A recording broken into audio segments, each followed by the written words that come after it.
Welcome to the CWC Podcast with your hosts, David Selby, Andy Horton, and Savannah Smith. Welcome back to the CWC Podcast, your home for the latest news, rumors, and updates in the sport of chuckwagon racing. I'm your host, David Selby, and I'm joined by my co-hosts, Savannah Smith and Andy Horton. We are bringing one of our younger racers in today, Jagger Pennington. He made a big splash in the sport these last couple of years, and we figured we'd better get an interview before he gets too big for us to possibly get him on the show. So stick around for that.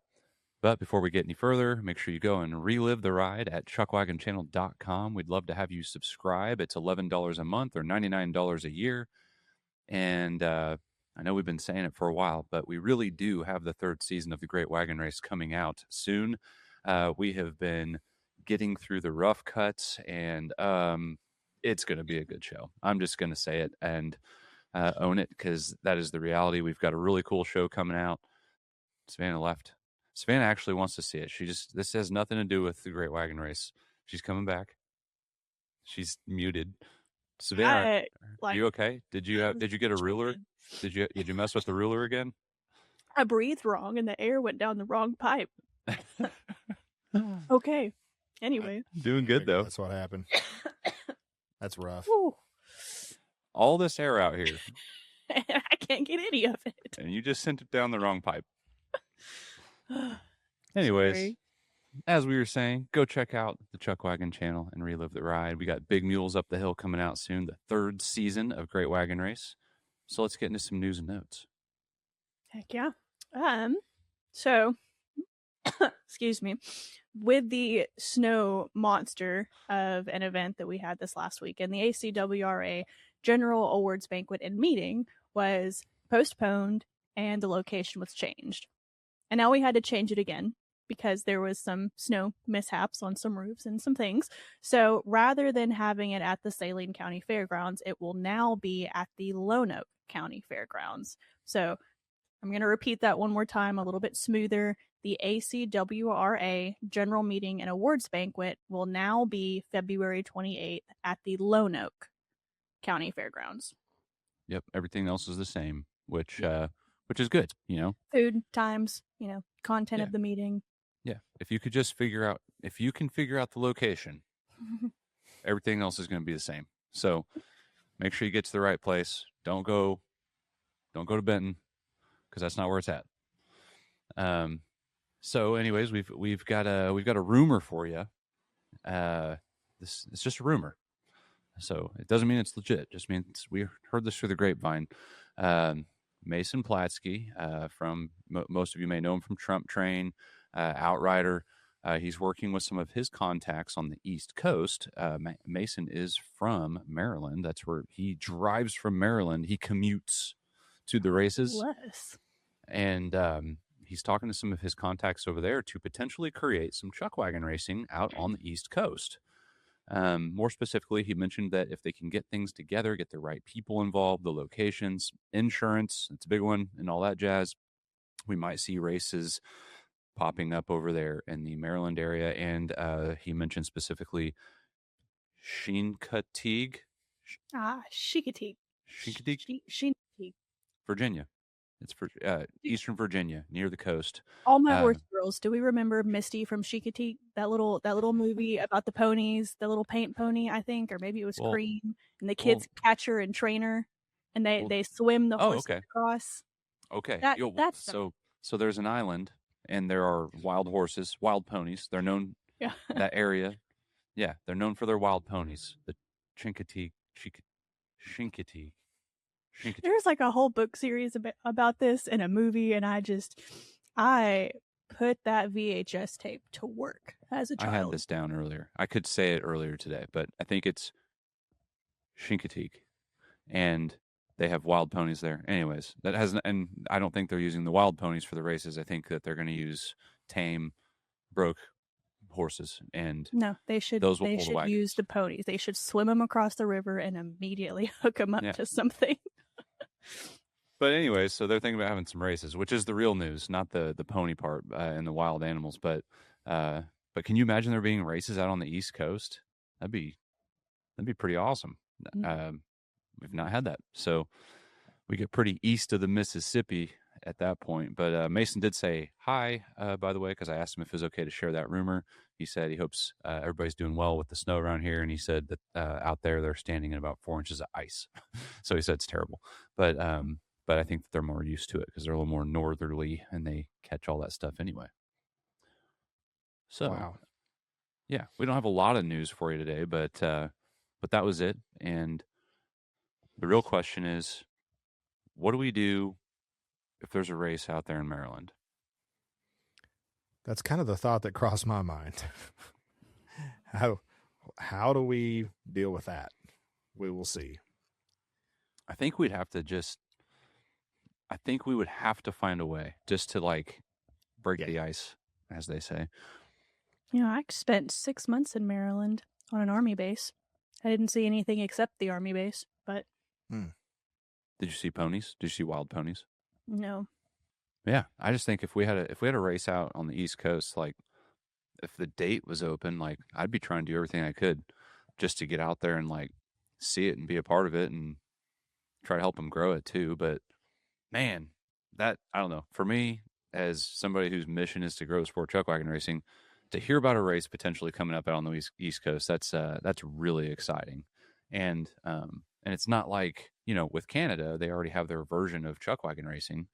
We're not going to go there and necessarily impact the way that they race, but this is Arkansas chuckwagon racing, at least as far as we know, and they're trying to take this and expand it.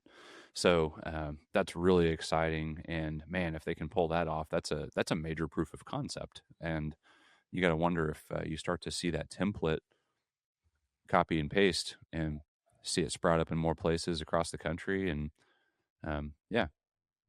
It's going to be the next skewering.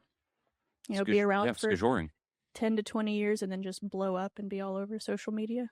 Is skejoring totally out of the picture for you this year, Andy, or are you still trying to go to one? I would love to go to one, but the more events and stuff that I'm picking up for other people that I work for is just making that almost untenable. I don't know how I would make that happen. I'm not getting done near what was hoping to get done through the winter either. So yeah, it's making all of that really tough to think about. Getting too much paid work. Well, and just stuff that I've been trying to get done for 5 years that I'm not getting done. So yeah. What's on your to-do list? What's one of those 5-year pending things? Trying to expand the studio. Ooh. And right now I have a pad with steel sitting on it that I'm having to trip around over to get in the shop, and we're not getting concrete on it. So I want to know more about that pirate ship you posted a couple months back. So that came and went. They took it off the market because someone came to look at it, and their kid that they built it with went berserk and started crying, and they decided to not sell it, and they're moving to Florida. So they were trying to figure out how to take this thing to Florida with them. And then they came to the conclusion that just was not going to happen. So the kid had to come to terms with the fact that they were going to have to sell it. And by that point, they actually reached back out, and at that stage, we had lost so much work to things like EHV and the weather and what have you, that I was no longer in a position where I could justify buying it. So that's kind of where that died at, was the fact that I just couldn't do it. So people don't realize the reach and the impact that the EHV virus has had, all the way to Andy not getting to buy a pirate ship. Exactly. That's the reality. Yeah, EHV killed my pirate ship dreams. It is not fair. I'm telling you.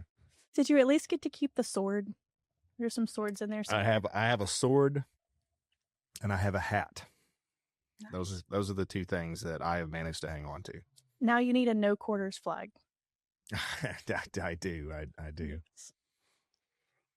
Now, weren't you also traveling to Arkansas this last weekend for some sort of photography, something on all the slushy leftover ice? I did, and that affected that too. But yeah, I did a workshop at Jason Sterling's place. He's Rocktown Media, and this guy is an absolute monster when it comes to sports media day type photos. He's got photos of some pretty big names. I mean, I walked in his studio and like there's this like display that has this big photo of Caitlin Clark that he took that's like sitting there right inside his studio door. So I thought that was pretty cool. And we learned a lot of cool stuff. He's got an amazing setup there. He has a basketball court inside his studio. Oh, wow. So I'm guessing he does a lot of that stuff. He's got a turf area, like he does football, baseball, all that stuff on. He's got a basketball court. He's got a cyc wall. For those that don't understand, that's the curved wall that you can shoot seamless on. That's white, where you can't see where the wall ends and the floor begins type thing. I bet going and seeing a big studio like that, though, gives you quite the itch to do some improvements, huh? Yeah, it's incredible. I mean, there were several of those setups that we were doing at his workshop, and it was like, you can do this in a gymnasium or whatever, and somebody'd say, well, you can do this in your studio. And I said, well, we're actually, the space that we're taking up to do this demonstration, we're standing about 15 feet outside my studio right now. So I mean, it would be a little bit of a challenge. He said, oh, well, you can definitely make this more compact. You could probably do it in yours. And I'm like, maybe we'll see, but definitely learned a lot. There's a few things that I can definitely implement right now. And, obviously the guy's got massive amounts of, gadgets, and he's got like a laser machine. And of course I know exactly where those are sold and how much they cost now. But precisely. Yeah, right. You're finally getting that feeling of what you ensue upon everybody else when they get to work with you. Right. Yeah, right. Well, I'm about to lose a whole lot of money. Yeah. Well, hey, do we have a guest in the waiting room? We do. They actually just popped up midway through the sentence. Hey, what's going on, guys? How are you? Hey, we're good. How are y'all doing? We're doing great. I suppose we better give you a quick formal introduction. So for those of you that don't know who this strapping young lad is, this is the 2024 CWC Youth Award recipient, and he continues to blaze his trail of success. He's done it all the way through 2025, and I have a feeling he's going to do it again in 2026. It's Jagger Pennington and his mother, Julie, who is also a Chuckwagon racer. How are you guys doing today? We're great. That's awesome. Well, we're going to let you introduce yourselves a little bit here. Tell us who you are, where you're from, and some of your Chuckwagon racing background. Jagger Pennington, Where are you from? Monticello, Arkansas. What do you do? Chuckwagon racing. What do we run under? I'm The Outlaws? the Outlaws. He's had a few months off, so. It's rough. We're all feeling it. Jagger, you already look older than the last time I saw you a couple months ago. You've been working hard. What have you guys been doing this winter? I've been running around on my four-wheeler and stuff. Been playing with Hayes and that, playing with chasing him. Yeah. How's all the livestock doing? Is everybody going to be ready to race when we come back around to the race season? I don't know. My brother said he wants to stay out. Oh. He's not allowed to. Pretty sure we need JD. Pretty sure we need JD to be out riding for about a quarter of the teams out there in the association. No kidding. Yeah. Yeah, one of our outriding horses got hurt, and so we've been doctoring her and trying to make sure she's ready for the next season. We do want to address the other animal in the room, which is there's a bit of a rooster story that has gotten around. And so we want to know about the rooster. We know that there have been many announcers that have brought up the kid who brought his rooster to the wagon race. So what's the story about the rooster? We're going to bring another one to the banquet. Spoiler alert. I love it. How did you get to bringing your rooster? Why did you start bringing a rooster? Because my brother, he used to bring one. Like Jagger. JD had a big old half Dominicker rooster, and he used to take it to all the Chuckwagon races. And as Jagger come up, there's 11 years between them. And as Jagger come up, I want to take a rooster too. So that's where the rooster started. It started with JD. And are we just bringing it for fun to have, or was there a reason the rooster needed to be there? There was a reason at first, wasn't it? What were we doing with that rooster? Trying to sell it. Yeah, we were selling raffle tickets on the rooster. And then every time we would draw a name, they didn't want the rooster home. Now we lost him. So he brings the rooster home, lost him. and he gets a cage, and he can't catch him again. That one was a wild one. He's tired of traveling. So it's going to be time to. So you're going to bring a new, hopefully more tame rooster back around, and I guess that'll be at Lone Oak here coming up in a couple of weeks. So Jagger, we want to go back in time just a little bit. How old were you when you first started Chuckwagon racing? 5. 5. And so how many years does that make now that you've been racing? 3. Right on. What made you first want to get involved with Chuckwagon racing? My mom and dad wanted me to. Yeah. How did they asked talk me. you into that? Oh, okay. They asked me. What was your answer? Was it absolutely? Right now I want to go? I said I wanted to. Yeah. And did you start outriding in that first year? And what horse or pony were you on? Casey. Is that same Casey. white spotted Paint horse horse. that you've had? Mhm. Paint horse, yeah. And what divisions have you raced in this last year? Youth and our ponies. Where do you think you're going to be going with it? What's your favorite division to be racing in, or do you think you'll be an outrider? I think I'm going to be a good outrider one day. I think so too. You got big shoes to fill. Yeah. But he's got a good trainer that Yeah. happens to be right around the corner. Exactly. Mhm. Right. He works with him too. He does get out there and work with Jagger. It is. It's fun watching him, and with JD how patient he is, and with any kids, he's just patient and gets right in there with them. And Would you So say Wade's much. been like that with the boys too? yeah. Now Wade, he's very patient. Sometimes too patient, Maybe Nothing let's bothers get away with them. Goes with the flow. When you first started outriding, I mean, were you ever scared, or was it all business? Were you just there to compete? Was there ever a moment when you ran and you were like, okay, I can do this? Or were you just that way from the start? First, when I thought I wasn't going to do it, I told Mom and Daddy, I said, I don't want to do it. I think I'm going to be scared. And when I did it, I want to do it more. I just thought I want to do it more and more. I think that's a in your common blood. theme for everybody. Yeah. Okay. Yeah, he was really scared the first year we started. He cried. He cried when we first started. He was scared. He was like, "This is too fast. I don't want to do it." And I was like, "Come on, I'm with you. I'm not gonna let anything happen to you." And then once he did There it you go. about twice, we were hooked. Then As you do. Yeah, I can understand that. That's why I don't race. I'm afraid I'll just get so addicted that I wouldn't be able to do the Chuckwagon show anymore. So Right. that's why I don't.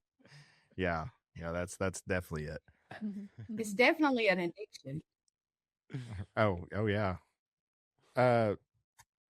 So is there anything that you do when you're getting ready to race to like get yourself hyped up? Do you have like a pre-race ritual that you do every time, or is it just different every time, or how does that go? So we pray before we race. There you go. What's going through your head whenever you get ready to go? when you're walking out there and you're leading out there to the starting line, what's going through your head? What's your process? I'm thinking about I'm just going to get that bed roll in, and I think I'm just going to get around the corner and we're going to win. He's thinking about what he has to do, his job, cooking for me. Mm-hmm. That's what he's saying. At the very one-track mind. Like, we are focused on exactly what needs to be done. We'll figure everything else out later. Yeah, you don't have room for any of that deep stuff when you're getting ready to race. So I didn't make it out to 11 point this year, but I heard that you got thrown out of a wagon. So what happened? I'm going to tell about the wreck. We, the ponies, they got locked up or something, and they went and took off.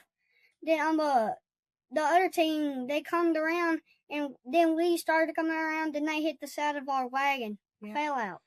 Yeah, you guys were on the ground, and Mama Bear jumped. I mean, gosh, it all happened right in front of me.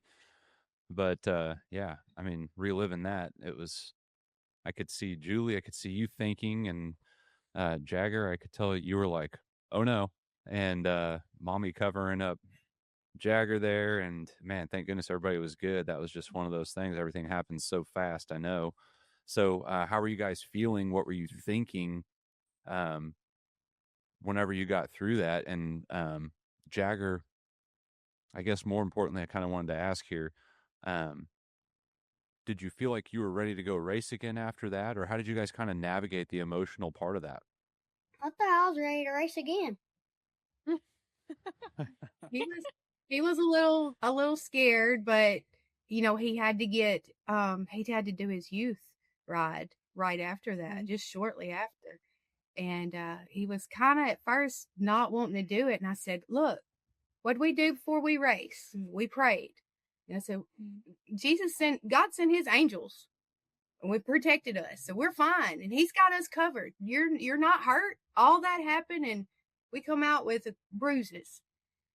Yep. So he got back in that wagon and went after again. And I will say he was a bit skittish the rest of the season up until the last race. At the Rats. At the Rats. Is that when? Yeah. No, Chases. At Chases. And then when he was in the Big Mule. Yeah, he didn't get actually to ride in that Big Mule race.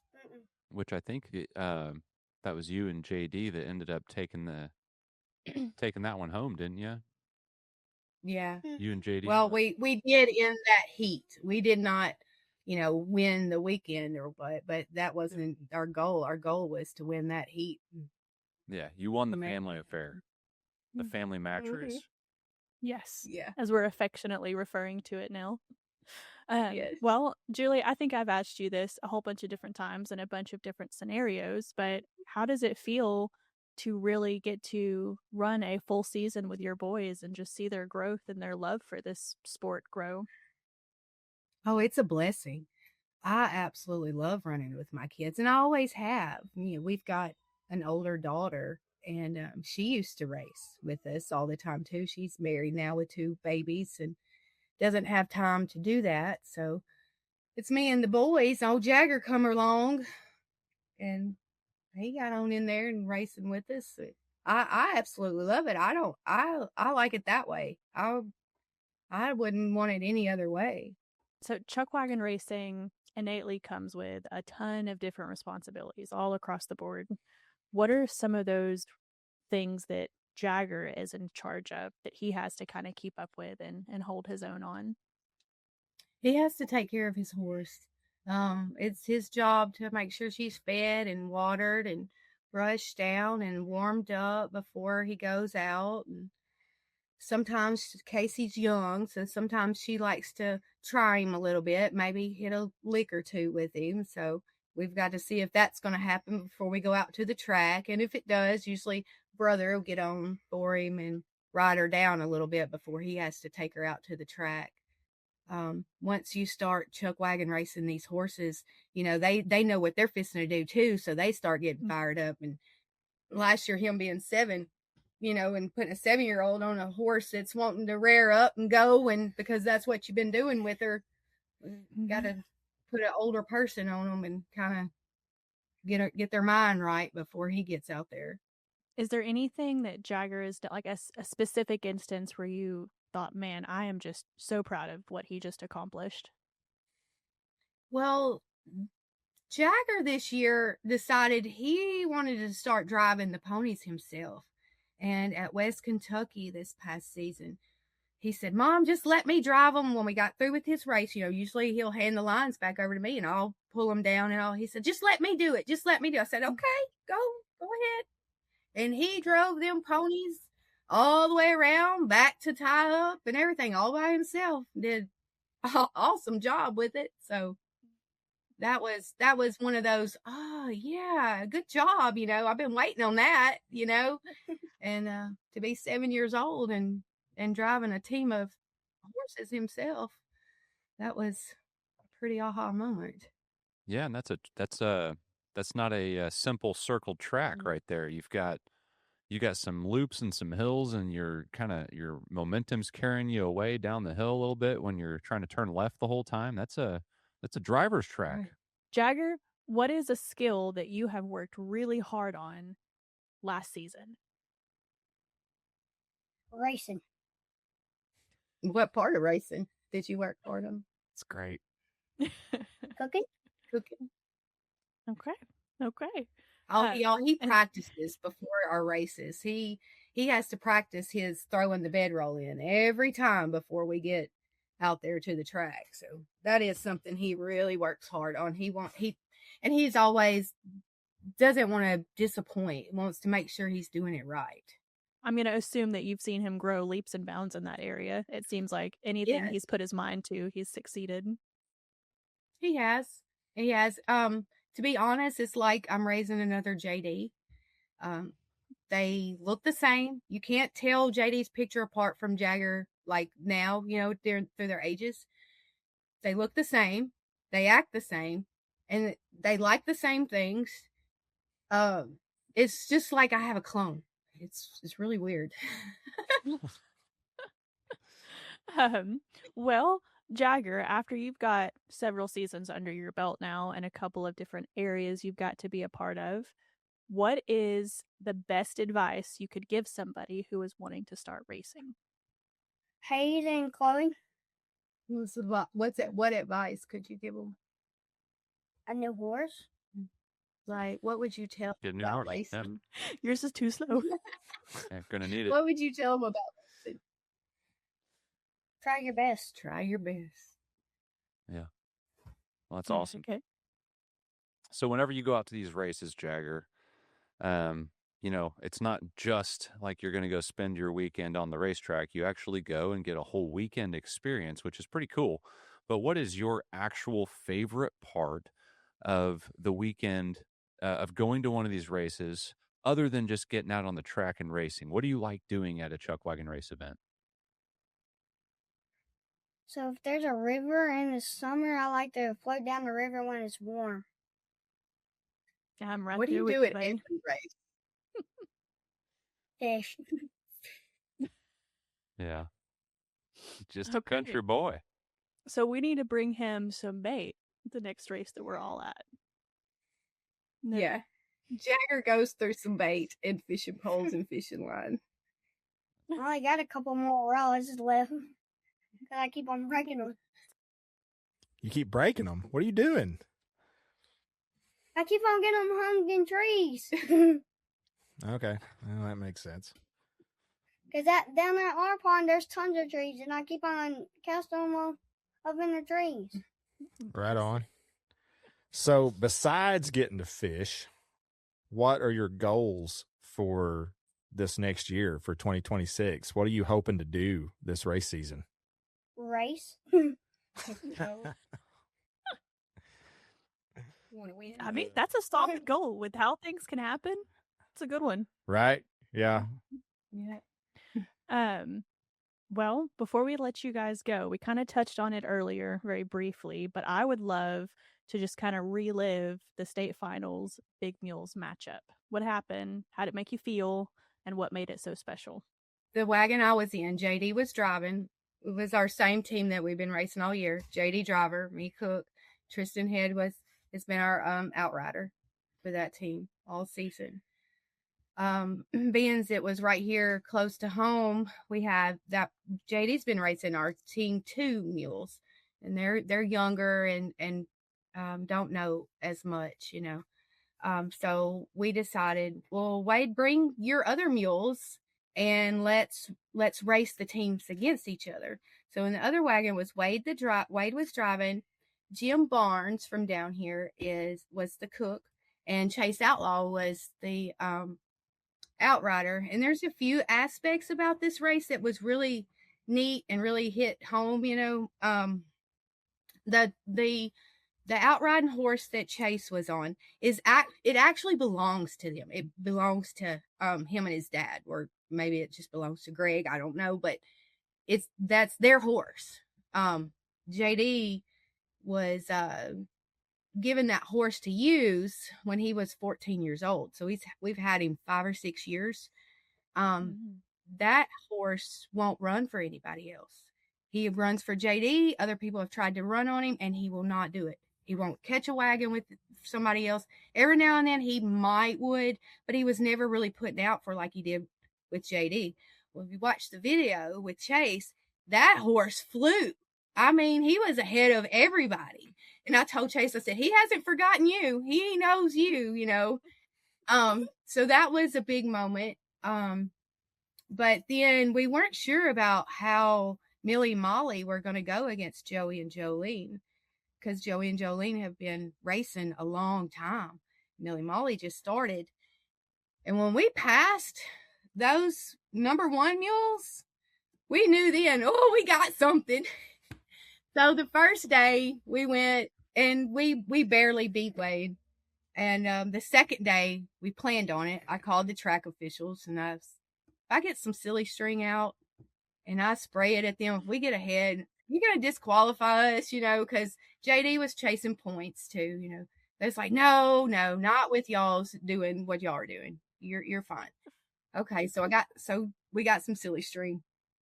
When we came on that Sunday race, when we all whipped around that barrel, we were all together, and Millie and Molly just pulled off and went to leaving Joey and Jolene. I could feel the energy off of JD, and I know he could feel the energy off of me. And then I'm watching our outriding horse just leave everybody, with Chase on there, and that's with the other team and our outriders ahead. It was just the energy we had. It was unbelievable, and I shot silly string at them. Jim thought the mules ahead of them were snotting on them or something, like a bull or something. Anyway, when we got done, the looks on our faces, you don't realize what you're doing until you see videos and pictures, of what's really going on. But me and JD, we had so much energy going on. And there's pictures of us. It's some of the best pictures he and I have ever taken together, because we are both so excited that we beat Dad, Yeah. That though, and another thing about it, we've never split up. We've never. It's either, it's been all of us together with one team, never raced against each other like that. So that just made it cool, so we could do something fun like the silly string. But yeah, we had it was a good matchup, and it made it fun. Made it fun for the announcers, made it fun for the crowd. I think everybody really enjoyed it. So as you guys kind of head into 2026, as you think about the team, the Outlaws, is there anything new, anything different, anything changing that we can look forward to this year? No, we're bringing probably just the same 3 teams. Nothing really new. Well, Wade won't be racing at all. He's our starter for this next season, so he's starting all season, and so it'll be me and the boys again racing. Very important job, Wade. Very important job. Okay. Yep. Before we let you guys go, I have a very small announcement to share. A couple weeks back, actually maybe closer to a month, we had an opportunity to write an article for Rodeo Life magazine, and we actually mentioned you guys at the state finals and the matchup race, and there are photos of y'all in the magazine. Oh, Just you and JD, and then there's a picture of the other wagon. So we don't have a photo where you guys, both teams are in frame, but I will send you the link later. You guys are in a magazine with your photos in a magazine. that'd be awesome. Thank you. Yeah, you're welcome. Thanks for putting on such a show and giving us something to write about. Right. We'll try again this next season, y'all. You never know what we're going to have up our sleeves. So It'll be good, whatever it is. Mm-hmm. Well, we appreciate you guys. We appreciate what you do in the sport of chuckwagon racing. You guys are very involved. You are a staple. And we're excited to see you again this year. Excited to know you're going to be racing 3 different teams out there. That is fantastic. We love it. But thanks for coming on the show. Jagger, thanks for taking some time out of your busy schedule. I know that you've got a lot going on. And we'll see you at the awards banquet. Okay, buddy? Yes, sir. All right, man. You guys take care. Cool, man. Yeah. Jagger doesn't have a whole lot of fear. But I know whenever that wreck happened, I remember seeing him he was visibly pretty shook up from that wreck. You know, it was chaotic. And, you know, he got tossed around. Mama Bear, she had mama instincts, just covered him up right in the middle of it. And I actually walked over to where they were at, where they were posted up outside, I guess in their staging spot where they were. And I walked over there because I was actually shooting on the ground that day. So I had kind of a little bit of flexibility, and I ran over there and just tried to give him some encouragement. And you could tell he was pretty shook up. And Julie was right there saying, "We're going to go back out there. We're going to get back on that horse." I mean, you get bucked off. Literally. Analogy. Yeah, literally. We're going to get back on the horse. And wow. And man, he's going to grow up to be one confident dude. He's already so confident, but it's been cool to see him come along in the last 3 years and really develop. But it's a good interview. Any key takeaways for you guys? Anything notable? I'm surprised that his paint horse was so young. Yeah. Yeah, he's kind of grown up with that horse a little bit, sounds like. So, and I remember kind of a neat aspect. 3 years ago, I remember him running across on, like outriding in the youth, just, moving across the field at a pretty good trot, but at a humble pace. And now he's blazing. He's flying down the track. So yeah, he's evolved. Well, to kind of move towards the end of this show here, we want to make a quick, sweet reminder. We want to make sure we continue to educate everybody when we go to the ACWRA banquet, which, again, that is going to be at Lone Oak. We will be offering this bundle option where you can get your ACWRA membership, and you can also bundle that with your Chuckwagon channel annual membership or subscription, which is normally $99 a year. But instead, you could just pay $100 there, and you'll get the annual membership for us, subscription, and you'll also get your $30 membership for them. So it's basically a $30 savings. They will have a card, a little printout that they'll hand you if you want to do that. And it'll tell you everything you need to do. And it even has my contact on there. So if you get confused, don't hesitate to reach out. Again, that's $100. And we wanted to do that as kind of a cool bundle option going into 2026 and work directly with the ACWRA. And they were super receptive to that. So we're excited for that partnership. I'm excited. We're all excited. Yeah. So, speaking of being excited, I know we're all excited for the Weigh and Measure party get-together that Whiskey Ridge is having that we've been talking about for a month and a half now because we're really excited about it. And just in case you don't have it memorized yet, the Weigh and Measure will be at 1 o'clock at Whiskey Ridge. Vaccines and Coggins from 10 to 2. A 3 p.m. trail ride, camp hangout, and live band at Red House opening. And that's going to be Mike Johnson. I believe that's the same Mike Johnson that was doing the guitar picking at Whiskey Ridge last year. Okay. Very, very talented. Yeah. Very talented. And then the following vaccines will be available: $75 for the 5-way vaccine, $40 for strangles, and then $40 for the EHV1 and 4, and then influenza. And this is March 7th. March 7th. Yeah. March 7th. That's just about a month out. So by the time you listen to this, we're just about a month out. So awesome. Well, thank you everybody for coming and listening to the CWC podcast. We appreciate you. We appreciate your time. Thank you again to Jagger and Julie coming on the show today. We're excited to see everybody here in a couple weeks. So again, make sure you subscribe, relive the ride, chuckwagonchannel.com, and we will see you out on the track.